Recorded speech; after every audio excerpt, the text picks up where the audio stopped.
इंडी गठबंधन को यह झूठ फैलाने में अभी लग रहा है कि वो जुटा हुआ है कि ईवीएम का खेला है। एक झूठ यह भी फैलाया जा रहा है कि मुसलमान इलाकों में बीजेपी जीत गई, मतलब मुसलमानों ने बीजेपी को जिता दिया। इसका सच क्या है वो भी आपको देखना चाहिए।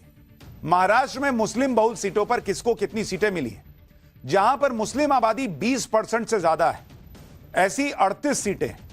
उनमें बीजेपी 14 सीट जीती, शिंदे शिवसेना 6 जीती और एनसीपी अजीत पवार 2, यानी कुल मिलाइए तो 22 सीट 38 में से बीजेपी अलायंस को गई। 38 में से शिवसेना यूबीटी को 6, एनसीपी को 2, कांग्रेस को 5, समाजवादी पार्टी को 2 और एआईएमआईएम के खाते में 1 सीट गई। बीजेपी को ज्यादा सीटें मिलने की वजह मुस्लिम वोट कम और हिंदुओं का घर से निकलना और एकजुट होकर वोट देना ज्यादा है। बॉस, हर बार हिंदू सोया रहता था कि जीत ही जाएंगे, इस बार ये लोग बाहर निकले और ये बात आपको आंकड़ों के जरिए समझाता हूं।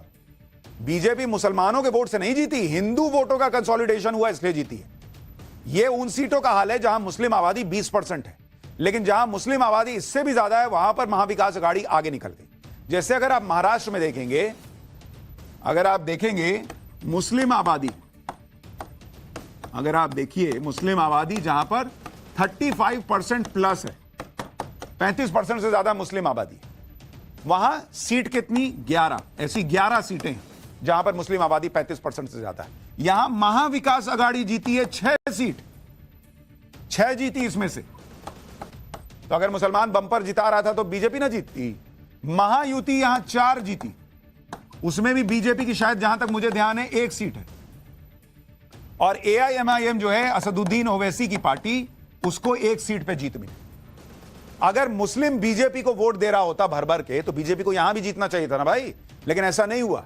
महायुति को जो 4 सीटें मिली हैं वो भी हिंदू वोटरों के एकजुट होने की वजह से मिली हैं ऐसा लग रहा है।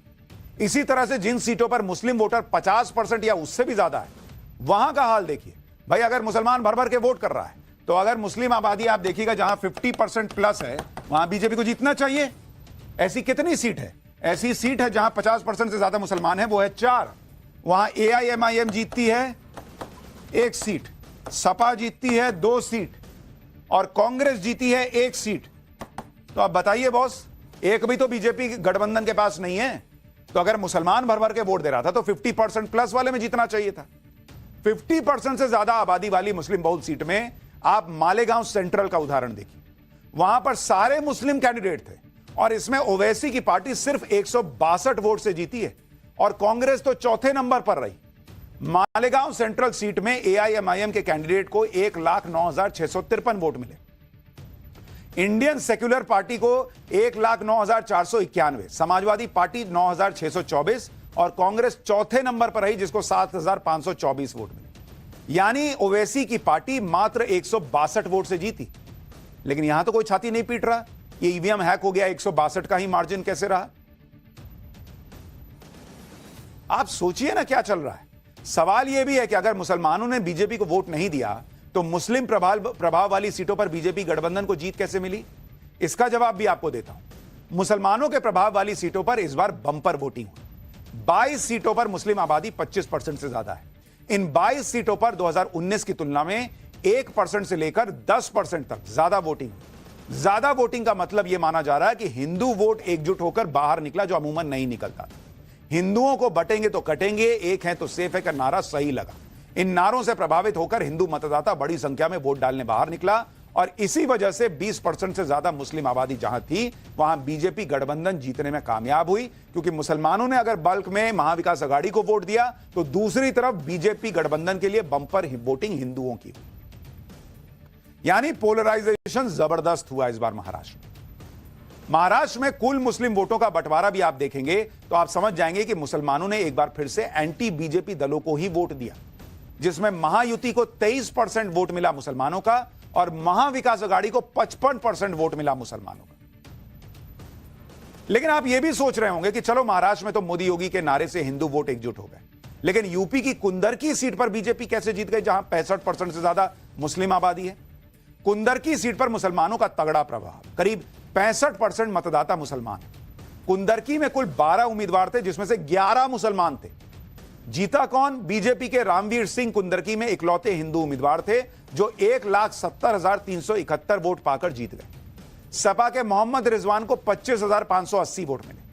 बीजेपी के रामवीर सिंह ने 1,44,791 वोट से जीत हासिल की। लेकिन इसके पीछे की वजह हिंदू मुस्लिम वोट नहीं है। रामवीर सिंह कुंदरकी में अपने पर्सनल कनेक्ट की वजह से जीते।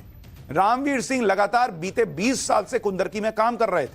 कुंदरकी से 3 बार चुनाव लड़ चुके हैं। 2017 में रामवीर सिंह को करीब 1 लाख वोट मिले थे। रामवीर सिंह का कुंदरकी के लोकल मौलानाओं और मुस्लिम नेताओं के साथ अच्छा संबंध है। रामवीर सिंह अक्सर मस्जिद में भी जाते हैं। यह तस्वीर रामवीर सिंह की है जिसमें वो स्कल कैप और गमछा पहने हुए दिख भी रहे हैं। यानी कुंदरकी में बीजेपी नहीं जीती बॉस, वहां रामवीर सिंह नाम का एक व्यक्ति जीता है जिसको मुसलमानों ने कहा कि ये तो मस्जिद आता है, स्कल कैप पहनता है, हमारे बीच काम करता है, चलो इसको जिताते हैं। समाजवादी पार्टी के मोहम्मद रिजवान के खिलाफ कुंदरकी में भयंकर नाराजगी भी थी। यानी यह सिर्फ प्रोपेगेंडा है कि मुसलमानों ने बीजेपी को भर भर के वोट दिया इसलिए बीजेपी जीती। सच यह है कि बीजेपी महाराष्ट्र में इसलिए जीती क्योंकि मोदी योगी का नारा चला, हिंदू एक हुआ, महिला वोटर भी एकजुट हुई, जिनके लिए वहां पर लड़की बहन योजना चल रही थी।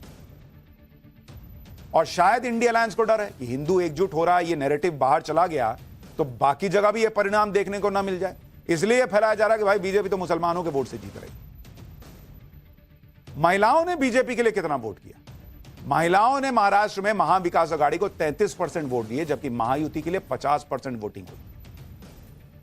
महाराष्ट्र को लेकर इस बात की भी बड़ी चर्चा हो रही है कि महाराष्ट्र का अगला मुख्यमंत्री कौन बनेगा। क्या देवेंद्र फडणवीस को मौका मिलेगा? एकनाथ शिंदे रिपीट होंगे?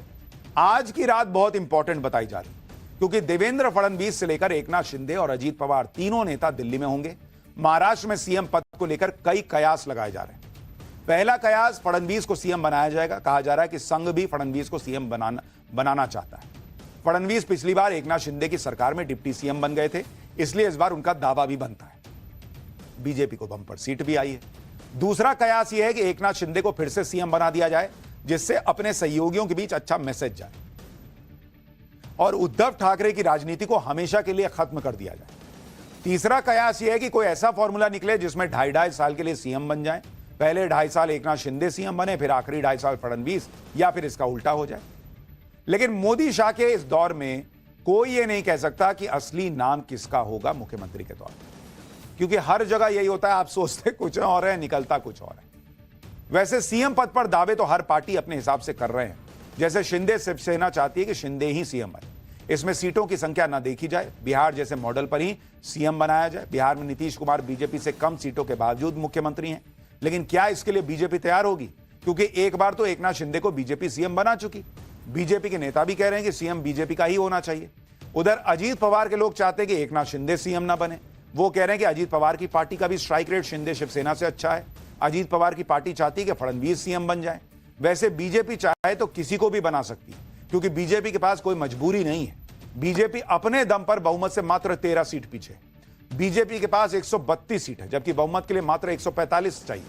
इसलिए फडणवीस का दावा सबसे मजबूत है, क्योंकि वो बीजेपी के मुश्किल भरे और चुनौती भरे दौर में पार्टी के लिए कॉम्प्रोमाइज कर चुके हैं। सीएम बनकर फिर डिप्टी सीएम बन जाना, वो भी पार्टी की रणनीति के लिए, ये फडणवीस ने किया था और ये कोई बहुत मामूली बात नहीं। लेकिन वहां क्या होगा, यह आज रात कहा जा रहा है कि देवेंद्र फडणवीस और अमित शाह की मुलाकात होगी तो क्लियर हो जाएगा।